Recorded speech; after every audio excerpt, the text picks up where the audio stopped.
Now, crypto didn't have much in the way of winners in 2022 as exchanges and currencies folded following exchange collapses and an investor pullback. So let's look at the survivors and losers last year and look ahead to this year as well. We've got Yahoo Finance's Blikre here with us in studio. Jared, take it away.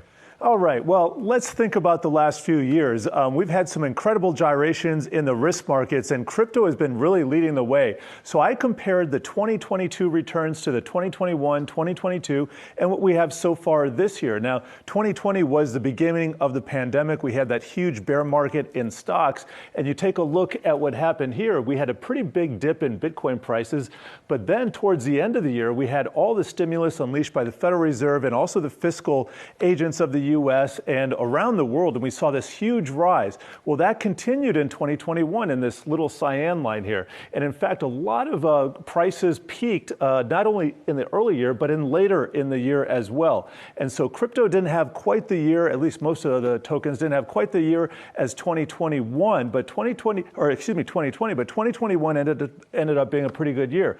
Now, 2022 is when the rubber hit the road. And of course, that was when we got that huge bear market in the U.S. and stocks, and we also had central banks around the world suddenly get hawkish. And here we can see in this orange line, boom, we hit some really low lows. And of course, we know what happened with the FTX bankruptcy. Before that, we had the Celsius fallout. Suffice to say, retail traders really were the big losers last year, in addition to all the people and entities we see in bankruptcy court. Now, take it to 2023. Guess what? This little red line here, let me clear all this noise here. We do have Bitcoin up about 30% for the year and Ethereum up about 20%. So let's take a look at our heat map here and track some of the winners and losers. There you see Ethereum up 23%. Now, if I change this to a one-year view and sort by performance, we're going to see a lot more red than green. And some of these have lost almost all of their value, and some of these we've also taken off the board. But you can see FTT token down 96.5%. What I find remarkable here is we were just talking about the Binance token. We've seen this retain and be very close to its stablecoin value of 1%. We haven't seen that many fluctuations over the last year. So the news apparently not affecting this tape. But some of the winners and losers here, you take a look at Ethereum down 48%. So is Bitcoin over the last year.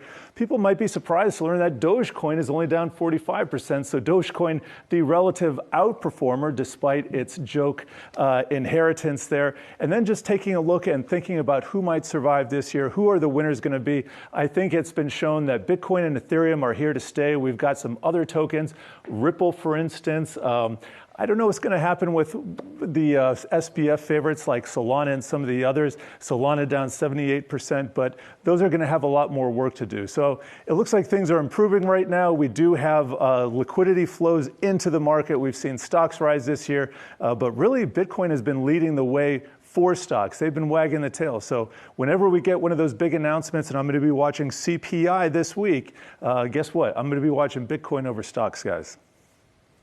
Certainly, we have seen that correlation get a lot tighter between Bitcoin and inflation data. Jared, great stuff there.